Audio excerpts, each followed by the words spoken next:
उठेंगे, तालियां बजाते हैं, वर्ड को गाते हैं, खुदावन का धन्यवाद कीजिए और एक साथ मिलके गाएंगे। मेरा पाप का छोड़ दिया, मटके को फोड़ दिया, मेरा पाप का छोड़ दिया, मटके को फोड़ दिया। यीशु की मेहरबानी हो गई, यीशु की मेहरबानी हो गई,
मेरा उससे प्यार प्रेम है, विडो है वो, और बहुत परेशान थी वो, और मेरे पास आई। उसका बैंक है यहाँ खेती में,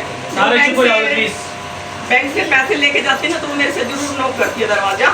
और वैसे भी घर से भी वो स्पेशल आती है अपना दुख बांटने के लिए। जाती वो सेंट मैरी, हाँ उधर चर्च है, वहाँ जाती है। पर वो कहती है कुछ भी उसको परेशानी होती, फोन करती है, स्पेशल पूछती है मुझे मिलना आपसे। मैं कहती हूँ सारी सतर्दी मेरे पास लेके आ जाती है प्रभु। तो प्रभु कहता कोई बात नहीं, तू कर दिया कर प्रार्थना। दिल में तो आता है, जब तू हमारे पास नहीं आता, इसे तो बुद्धि परमेश्वर देता है, फिर भी मैं रह देती हूँ प्रभु के आगे। माँ प्रभु बहुत परेशान करती है, प्रभु बचाया कर, तो बचाता नहीं, प्रभु वो आती है मेरे पास, डेली आती है। अब कल सुलाएगी, कुछ हो जाएगी, और बोली मेरा पोता ना शादी करिए, मेरे पोते ने, मेरे बेटे का दिमाग तो माइंड है। धन्यवाद करते सुशीला बहन की गवाही है। आप सभी जानते हैं बीते सप्ताह इनकी पोती की तबीयत बहुत ज़्यादा खराब थी, और बहन कहते हैं मैं प्रभु का धन्यवाद करती हूँ, आज वो सुरक्षित है, मैं उसको भवन में लेके आई परमेश्वर का धन्यवाद के लिए। और बहन ये भी बता रही है कि इनकी जो बहू है वो कुछ और चीज़ों को मानती है, जैसे कि अन्य जाति में जो द्वार चले थे वो उसमें सहभागी हुई थी व्रत के लिए। तो बहन कहती हूँ मैं ना प्रार्थना करती थी कि प्रभु मैं इनकी इन चीज़ों में ना जो भी ये करते हैं उसमें मैं सहभागी ना हूँ। तो क्या हुआ, मेरी बहू ने कहती मुझे ये कहा कि आप इसको लेकर डॉक्टर के चली जाओ। तो कहती प्रभु ने मुझे वहाँ से बचाया। बहन बता रही है मैं इसको लेकर डॉक्टर के चली गई, जिस तरह मैं घर में आई तो उनकी वो सब चीज़ें हो चुकी थी। हालेलुया। क्योंकि सच में जब हम परमेश्वर से मांगते हैं तो हमें उन चीज़ों में सहभागी नहीं होना पड़ता। और बहन कहती है बीते सप्ताह में मेरी भी तबीयत खराब थी और मुझे भी ड्रिप वगैरह लगी हुई थी, लेकिन परमेश्वर ने मुझे संभाला। मैंने पास्टर से प्रार्थनाएं कराई, और जब ये बेटी हॉस्पिटल थी, जब भी आप सभी जानते पिछले सप्ताह जब दवाई दी गई थी तो पास्टर जी ने इनके लिए दुआ की थी, और सच में कंटिन्यूसली दुआ हो रही थी। इनकी पोती बीमार थी और बहन भी गर्मी की वजह से बीमार हो चुकी थी। क्या होगा था, पूरी बॉडी सूज, इसको खड़ा करो कैमरे वाले भाई, इसकी फोटो, पूरी बॉडी सूज चुकी थी, और सच में डॉक्टरों ने यहाँ पानीपत जवाब दे दिया था, इसका कोई भी इलाज नहीं। और जब मैंने प्रार्थना करी सुशीला बहन के लिए तो ये टूटी हुई थी कि प्रभु तुझ में आके भी मेरी पोती का, क्योंकि अपनी पोती से बहुत प्रेम करती, जितना मर्जी इनको मारे छेते, उस दिन मैंने इसके दिल का पता लगाया और मैं बड़ी रोज प्रार्थना करी। मैं कहा प्रभु मुझे ये चंगी चाहिए, और फिर फोन करा, मैं कहा कैसे है, क्योंकि मैंने तो बोला कोई बीमारी नहीं है इसमें, कभी भी हमें डॉक्टरों को क्योंकि उसकी रोगों से पहचान है। यशा 53:3 के अनुसार उसे पहचान है बीमारियों की, डॉक्टरों को नहीं पहचाना, किसको पहचाना है, परमेश्वर को। उसके हाथों में सौंप डालो 53:3 के यशा, पर तूने इसको चंगा करा, सारी महिमा हम परमेश्वर को दें।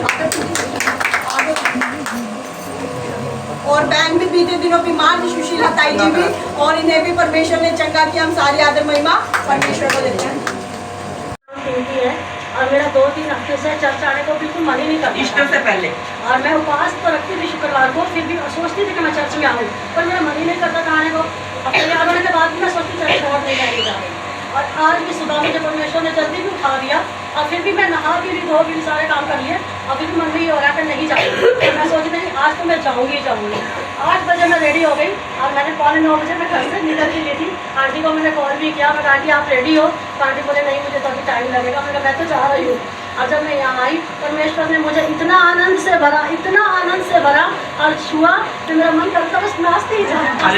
कितने संडे से नहीं आते बहन, 3 संडे और 3 शुक्रवार से ये बहन नहीं आ रही थी, और ये अपना मतलब कि कहीं और गए थे, इनका मन करा भी मैं चले जाऊँ। देखो हम कभी कभी किसी को मना नहीं करते, पर कंटिन्यू जब हम एक चर्च से जुड़े रहते हैं ना, तो प्रभु यीशु मसीह आता आपके लिए आशीष लेके, छुटकारे को लेके कि मेरी बेटी रुमीना का है, शीना का है, तो वो देता वो है नहीं, तो उस आशीष को लेके वो वापिस चला जाता, किसी को नहीं देता, वो उसी की वेट करता कि देखता वो कहाँ है। अगर वो समय से आ जाए तो अपनी आशीष को लेके, अगर नहीं आएगी भटक जाएगी, तो भटकने वाली आत्मा हमें घेर लेती है, फिर ना इधर ना उधर। तो सच में हमें स्थिर और मजबूत रहना चाहिए। परमेश्वर हमें छोटी बड़ी जब सब कुछ परमेश्वर ने बना हमें बनाता है। हालेलुया। पिछले दिनों में कितनी बहनों ने यहाँ आशीष पाई है, बच्चे की आशीष पाई है। मोहिनी है, रीना की बू है, अभी हमारी 2-3 बहनें हो रखी है। हम उनके लिए कंटिन्यू प्रार्थना करें, और मैं कह रही हूँ कि परमेश्वर मुझे गवाही चाहिए। उस गवाही के लिए ना हमें मूल्य अदा करना पड़ता है। जब पता लगता है ना कि बंदा ही गायब है, तो फिर आप देख सकते हो जब माँ बाप का बच्चे बात नहीं मानेंगे तो क्या होगा, अपने से लगा के चले तो क्या हाल होता है हमारा। हम प्रार्थना ही कर सकते हैं परमेश्वर के आगे, और कुछ नहीं। सच में सिद्ध रहे, मजबूत रहे, और प्रभु आप सबको क्या करेगा, ब्लेस करेगा। सारी महिमा परमेश्वर को देगा। Hallelujah, hallelujah. का धन्यवाद करते हैं। बहन सिस्टर की सिस्टर है बेबी, और आप कितने टाइम से आ रही हैं? 2 महीने। 2 महीने से बेबी सिस्टर जी चर्च में आ रहे हैं और हम परमेश्वर का धन्यवाद करते हैं। हाँ, देखो इनका पति आ रहा है, अभी वो स्कूल में गया, परमेश्वर का धन्यवाद। ये बहन को मैंने कहा कि तुम अपने रिश्तेदारों को बताया करो कि जब बीमार है, तो एक दिन मेरे से बहन बोली किशमिश कि मेरा पति ना मेरी बहन और मेरे जीजा ना थोड़ा माइंड से ना अभी ठीक नहीं है, उनका दिमाग थोड़ा ठीक। तो पास्टर जी मैं बड़ी कोशिश करती हूँ उनको बता, वरना मुझे ऐसा लगता है कि वो ठीक नहीं होगी। पर किसी ने कह दिया कि ठीक नहीं होगी, तब भी मुझे लगता है, मेरी मम्मी भी बोलती, मैंने कहा हाँ भी मानसिक दिमाग थोड़ा मेंटली दिमाग में बाहर से पूरा कमरा अपने घर में रखना, सारा सब कुछ ला के ऐसे वो करते हैं। इन्होंने बताया मुझे खुलकर सारी बातें। मैं कहा कोई बात नहीं, परमेश्वर कहता है कि मैं पागलों को सबको चंगा करने आया हूँ। आप उसके वचन को नहीं जानते। जब एक भाई पागल हो गया था, उसको घर से निकाले, जंगलों में रहता था, उसको जूट के रखते थे। वो क्या करता था, अपने आप को घायल करता था और लोगों को भी दुष्ट आत्मा थी इसके अंदर, और ये भी दुष्ट आत्मा थी गलत काम करने की, पूरा कवाड़ा लाने की, और ये दिखती नहीं है, पर परमेश्वर हमें छूकर चंगाई देगा। उसको समझाया, ये लेके आए इनको, और 1-2 दिन लाए, तो उनको बोला कि मुझे तो लगता नहीं है ठीक हो जाएगी। तो आप चिंता न करें, इस बहन को लेके आए, क्या नाम है उसका, ज्योति बेबी, और भैया का क्या नाम, विनोद। मैंने कहा आप लेके आओ। इनके कितने बच्चे, आपके कितने बच्चे हैं, कितने बच्चे हैं? सबको जय मसीह की बोलो, ऐसे जोड़ जय मसीह की।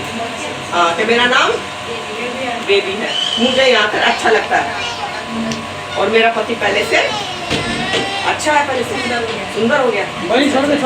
क्या बात है, ताड़ी बजा दो। ये तो इतनी परेशान होती थी, उससे ज़्यादा परेशान थी वो, तो बल्कि अपने घर रहती थी, फिर वो उनकी फिक्र करती थी। और परमेश्वर का धन्यवाद। तो जब भी हम इसकी प्रार्थना करते थे, ये हंसता रहता था भाई, परमेश्वर का धन्यवाद। आज भैया आगे लिया, थोड़ा रास्ता देखिए, यहाँ को लिया, थोड़ा पीछे हो, यहाँ खड़े हो। क्या नाम है भैया आपका, थोड़ा पीछे हो रहे आप, दूसरा आगे, हाँ बस दोनों आ रहे हैं। क्या नाम है आपका, विनोद है, परमेश्वर का धन्यवाद। अब यहाँ के कैसा लग रहा है आपको, अच्छा लग रहा है, परमेश्वर का। और माइक कहाँ गया, माइक पकड़ाना, काम पे गए थे कल, अच्छा कहाँ गए थे आप, गाड़ी पे, हालेलुया, गाड़ी पे गए थे। किस टाइम गए थे, सुबह, किस टाइम आए थे भाई, दोपहर तक आ गए। कितने पैसे कमाए, कितने दिए आपको मजदूरी पे, काम दे रखा, तो काम कर रहे हैं, ठेका दे रखा। चलो डेली रोज जाते हो, अच्छा लग रहा वहाँ भी, और रात को भी अच्छी नींद आती है, यहाँ आते अच्छा लगता है आपको। कितने समय के बाद मेरे भाई काम पे गए आप,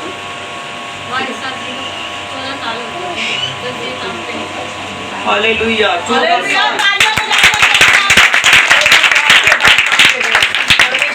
प्रभु अद्भुत और आश्चर्य कर्म करने वाला परमेश्वर है। कितनी खुशी की बात है, और उनके जीवनों को बदलने जा रहा है। प्रार्थना करते, प्रार्थना में सामर्थ्य, प्रार्थना में क्या लगता है, होगा, और वो अपने कामों को करता है, जैसे पतरस के जीवन में कर सकते हैं। हालेलुया, हाथ उठा के बोला hallelujah, hallelujah, hallelujah, hallelujah, hallelujah, बोले हालेलुया, हालेलुया, हालेलुया। परमेश्वर ने इन पर दया करी, काम पे जाना शुरू करा, और भाई क्या करता था, बाहर का कूड़ा करकट चुप के सारा घर में लिया था, घर में भर देता था। ये बहन बोलती थी मेरे से, कहते पास्टर जी कुछ नहीं हो रहा, मतलब मैं भी कुछ नहीं कर सकता, प्रार्थना ही कर सकता, और मेरा विश्वास है कि एक दिन ऐसा जीवन बदलेगा। अभी तो तू बुला रही मुझे अपने घर प्रार्थना करेंगे, मैं खुद जाऊंगी प्रार्थना।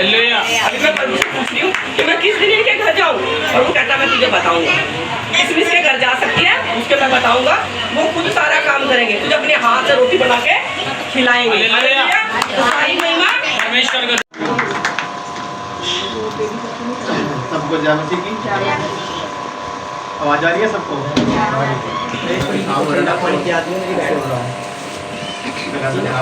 पानी पिला दे, ठंडा जय मसीह की, पिला दे, ठंडा लिया मुझे सही तरह 27 निकाल लेंगे, एक वचन मैं पढ़ूंगा, एक वचन आप, और आखिरी का एक साथ पढ़ेंगे। वचन सही तरह 27 निकाल लेंगे, और एक वचन मैं पढ़ूंगा, और एक वचन आप, आखिरी का एक साथ पढ़ेंगे। प्रभु ने कहा कि अपने बच्चों को बचपन से ही सिखाओ, उस मार्ग की शिक्षा उसे बचपन से ही दो, ताकि वो बड़ा होकर छड़ी के साथ उसे सुधारना ना पड़े, वो हमारे ही नाश का कारण ना बन जाए। प्रभु ने कहा कि बचपन से ही उन्हें सिखाओ, कि बचपन से ही उन्हें उसी मार्ग की शिक्षा दो। जब मैं रात को बैठ के प्रार्थना कर रहा था तो प्रभु ने कहा कि बच्चों को कहो कि सुधारे। देखो क्या है, जब हम बैठते हैं ना घर में, कुछ भी अगर बच्चे अपनी बात शेयर कर रहे तो हमें कहता कि अपने बच्चों को उसी मार्ग की शिक्षा दो जिस पर आप उसे चलाना चाहते हैं। अच्छी राह पर ही एक माँ बाप अपने बच्चों को अच्छी राह पर ही चलाना चाहेगा।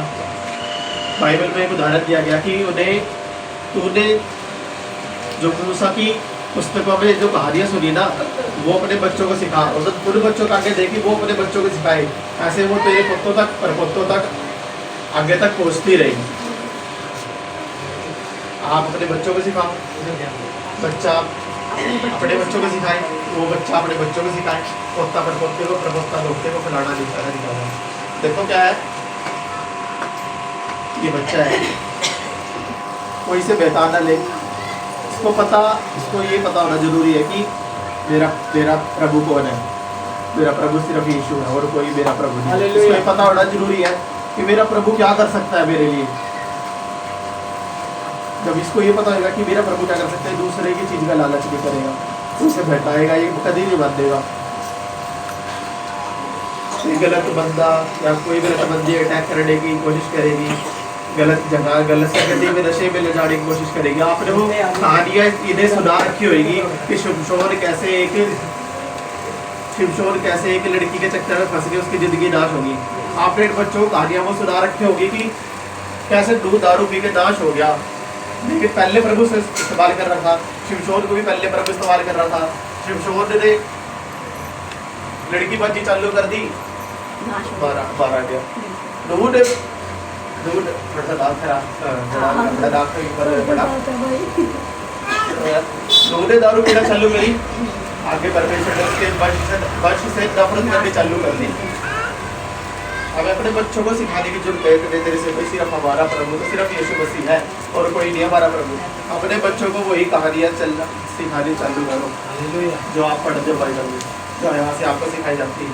किसी के दूसरे गलत चीज़ें नहीं सिखाई जाती आपको, वही इतने तरह से वो सिखाने चालू करोगे, इतने तरह से बताना चालू करोगे, जिंदगी में कभी नहीं बैठोगे। जब 18 साल के हो जाएंगे नहीं, जब लगेगा कि थोड़े सियाने हो गए, ये जब चला करेंगे गली में से दुष्ट आत्मा दूर से देख के चलिए। अगर आप फायर बनाने की कोशिश कर रहे हो, आप इन्हें किसी भी तरीके से आप इन्हें बाहर ले जाने की कोशिश करें। लोगों का वीजा एक पहली बारी में नहीं लगता, लेकिन पहली बारी में लगना आप किसी क्योंकि वो नींव डल चुकी, परमेश्वर ने लोहा गर्म हुआ बड़ा, बस परमेश्वर ने आड़ा और आशीष दे दिया, हाथ करना बस ये काम हो रहा है। अगर अब ये प्रभु कहना चाह रहा था पहला, और जैसे इतना 27 पढ़ेंगे, एक वचन मैं पढ़ूंगा, एक वचन आप और आखिरी के साथ, ठीक है। बच्चों की देखभाल करती है, मुझे समझाना है कि उनको समझाना कि कैसे कौन हमारा प्रभु है, क्या वो कर सकता है, क्या वो हमें सिखाता है। वो कभी बुरी चीज़ें नहीं सिखाता, किसी का बुरा करना नहीं सिखाता। बच्चों कभी तुम्हें आखिरी बेस पे छड़ी मारो और फिर वो तुम्हारे ही नाश करना है होते हैं। ज़्यादा पिटाई फिर बच्चे को ढीला बढ़ाते हैं, फिर वो बंदा माँ बाप की सुनता, किसी को कुछ नहीं समझता। बच्चा हाथ से निकल गया, पहले ही थाम लिया हाथ से। एक वचन मैं पढ़ूंगा, एक वचन आप आखिर में एक साथ पढ़ेंगे। हालेलुया। यहोवा परमेश्वर मेरी ज्योति और मेरा उद्धार है, मैं किससे डरूं। यहोवा मेरे जीवन का दृढ़ गढ़ ठहरा है, मैं किसका भय खाऊं। जब जो मुझे सताते हैं और मुझे काट डालने के लिए ठोकर चढ़ाई की, तब वे ही ठोकर खाकर गिर पड़े। चाहे सेना भी मेरे विरुद्ध छावनी डाले तो भी मैं न डरूंगा। चाहे मेरे विरुद्ध लड़ाई ठन जाए, इस दशा में भी मैं यहाँ बांधे निश्चित रहूंगा। एक वर मैंने यहोवा से मांगा है, उसी के यत्न में लगा रहूंगा कि मैं जीवन भर यहोवा के भवन में रहने पाऊं, जिससे यहोवा की मनोरथा पर दृष्टि लगाए रहूं और उसके मंदिर में ध्यान दिए। कि वह तो मुझे विपत्ति के दिन में अपने मंडप में छिपा रखेगा, अपने तंबू के गुप्त स्थान में वह मुझे छिपा लेगा और चट्टान पर चढ़ाएगा। जब मेरा सिर मेरे चारों ओर से चुनसे ऊंचा होगा और मैं यहोवा के तंबू में जय जयकार के साथ बलिदान चढ़ाऊंगा और सोना बजाऊंगा। हे यहोवा, मेरा शब्द सुन, मैं पुकारता हूँ, तू मुझ पर अनुग्रह करो और मुझे उत्तर दे। तूने कहा कि मैं तेरे दर्शन के खोजी हूँ, इसलिए मेरा मन तुझसे कहता है कि हे यहोवा, तेरे दर्शन का मैं खोजी हूँ। अपना मुख मुझसे ना छिपा, अपने दास को क्रोध करके ना हटा, तू मेरा सहायक बना है। हे मेरे उद्धार करने वाले परमेश्वर, मुझे त्याग ना दे और मुझे छोड़ ना दे। मेरे माता पिता ने मुझे छोड़ दिया है, परंतु यहोवा मुझे संभाल लेगा। हे यहोवा, अपने मार्ग में मेरी अगुवाई कर और मेरे द्रोहियों के कारण मुझको चौरस रास्ते पर ले चल। मुझको मेरे सामने वालों की इच्छा पर ना छोड़, क्योंकि शास्त्री जो उद्धार करने की धुन में है, मेरे विरोध में है। यदि मुझे विश्वास न होता कि जीवितों की पृथ्वी पर यहोवा की भलाई को देखूंगा, तो मैं मूर्छित हो जाता। ऐसा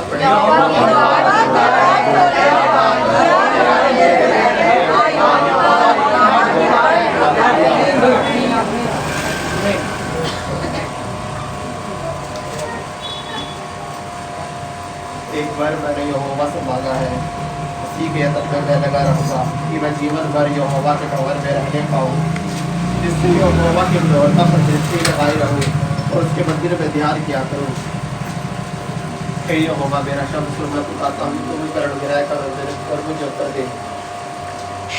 मेरे माता पिता ने मुझे छोड़ दिया है, परंतु यहोवा मुझे संभाल लेगा। ये बच्चे इस मिनिस्ट्री का फ्यूचर है, आपके आने वाले समय में यूथ टेक ओवर कर लेगा उस चीज़ को। जब तक हम उस चीज़ में पढ़ेंगे, यूथ उस चीज़ को टेक ओवर कर लेगा। अब उस चीज़ को अब वो चीज़ हमारी होगी, उसको संभालने वाले यूथ होया करेंगे। जब ये जैसे कोई बड़ी मिनिस्ट्री को देखो तो मिनिस्ट्री तो जो मेन हेड है उसकी है तो है, लेकिन उसको जो एक उसको संभालने वाले मेन यूथ ही है। समझाने वाले देखे तो यूथ है, करियर बिछाने वाले देखे यूथ है, गाने बजाने वाले देखे सारे यूथ बने पड़े। इनको टेक ओवर कर लेंगे बच्चे, अगर इनको बचपन से ही ये शिक्षा दी जाएगी तो यीशु मसीह सच्चा परमेश्वर है। देखो, एक बार मैंने यहोवा से मांगा, उसी के यत्न में मैं लगा रहूंगा कि जीवन भर यहोवा के भवन में रहने पाऊँ, उससे यहोवा की मनोरथा पर दृष्टि लगाए रहूँ और उसके मंदिर में ध्यान किया करूँ। एक बार मैंने यहोवा से मांगा, क्या मांगा कि यहोवा के भवन में मैं रहने पाऊँ, जितने रहता हूँ रहता ही रहूँ। एक दास को अगर हम देखें ना तो उसके जीवन की एक यही छत्ते या तो भवन बन जाए, जितना भवन बड़ा उसको बढ़िया तरीके से बना, भवन की चाह उसके बारे में हमेशा रहती है। तो एक सच्चा दास होएगा, किसी के भी देखना उसके मन की पहली इच्छा ही, किसी भी दास की मन की पहली इच्छा ही रहेगी कि परमेश्वर का भवन बहुत अच्छा बने। उसकी बोली भी यही रहेगी, उसकी मन की इच्छा ही रहेगी कि वो परमेश्वर के भवन को बनाए। मूसा को देखो, मूसा ने तंबू बनाया, उस टाइम पे ही पत्थर भी होते थे, वो अलग बात थी। तंबू बना के परमेश्वर ने साके दिया जैसे करें। दाऊद को देखो, दाऊद ने कहा, लेकिन उसके बेटे सुलेमान ने बनाया चूड़ी को, आगे वो टूट गया, देहबानियों से बनाया, फिर वो टूट गया, फिर एजरा ने उसे बनाया। जितने भी दास थे ये सब, एजरा भी आज याजकों के उतर से था, देविया भी याजकों के उतर से था। उनके मन में एक इच्छा थी कि परमेश्वर के भवन को बनाए, परमेश्वर के भवन इच्छा थी उनके मन में। अगर हम भी रखें ना तो 90% सोल्यूशन तो हमारे वैसे ही हल हो जाएगी। देखो, जब आपको पता कि पहला प्रोफेट कौन था बाइबल में? पहला प्रोफेट कौन था बाइबल में? ऐसा होगा सिर्फ लिखा है शमूएल में कि वो शमूएल आके पहला प्रोफेट बना, लेकिन ऐसा नहीं है कि शैबोली बना सबसे पहला प्रॉफिट एक लेडीज दबोरा थी याइयों में 4 के 4 में देखे तो एक लेडीज दबोरा पहली प्रॉफिट थी। उससे पहले कोई शब्द नहीं आया प्रॉफिट का। अब आपको दोस्त बोला मूसा दास था परमेश्वर का। देखो क्या हुआ, याइयों 4 के 4 में दबोरा सबसे पहली प्रॉफिट बनी। देखो इतना बड़ा परमेश्वर क्या बात कहना चाह रहा कि अगर पास्टरों भी सबसे पहले और प्रोफेट वो भी सबसे पहले दबोरा को एक लेडीज को चुना परमेश्वर ने कि कितनी बड़ी बोलेंगे यहाँ पे लेडीज के उससे लेना चाह रहा। आदम और हवा जब वो अदर के बाद में थे तो आदम को छोड़ के हवा के पास ही सांप आया, क्योंकि ये नहीं कि हवा बघेल थी उसके पास आके उसको जल्दी बता लेता है, इसलिए वो नहीं ऐसा नहीं था। वो जानता था कि एक स्त्री है जो मेरे राज्य को नाश कर सकती है, क्योंकि वो जानता था कि एक स्त्री के वंश से ही एक ऐसा वंश पैदा होगा जो मेरी सर को, मेरी हड्डी को, अपनी हड्डी से मेरे सर को कुचलेगा और मेरा राज्य खत्म कर देगा। देखो शुरू से ही ये प्लानिंग थी परमेश्वर की कि स्त्रियों को बहुत अच्छे तरीके से इस्तेमाल करें, लेकिन शैतान ने इस चीज को खत्म करने की कोशिश करी। जब हम आगे बढ़े, मूसा के जीवन में स्त्री का इतना इम्पोर्टेंट रोल है। उसको पहले तो मूसा जब पैदा हुआ उसकी माँ ने उसे जन्नत से गले छुपा के रखा, जब उसको पानी में छोड़ दिया उसकी बहन उसको संभालती रह गई। उसके बाद जब फिरौन की बहन ने उसे संभाला, उसके बाद जब वो उसको उस राज्य से भी निकाल दिया, आगे जाके आज क्योंकि बेटी होने से कह दिया कि अब अगर इससे शादी कर लेगा हम मुझे संभाल लेंगे। शुरू से लेकर एंड तक देखो संभालते हैं लेडीज। यही परमेश्वर कहता है कि आखिरी में भी लेडीज पे गौर कर देगी उस चीज़ को दिखाना है वचन में कि आगे के समय में आदमी की हेल्प पर लेडीज होगी। आगे मतलब कि कोई भी रोज लड़ाई होगी तो लेडीज ही आगे। आप ही बताओ घर पे जब कुछ पंगा पड़ता है, पैसे होते हैं, कोई परेशानी दिक्कत होती है तो लेडीज से आती है, चल कैसे गड़बड़ मैं कर चुका नहीं खिला, रोशन से लाएगी दाल चावल कुछ करेगी। तो परमेश्वर का धन्यवाद हमेशा।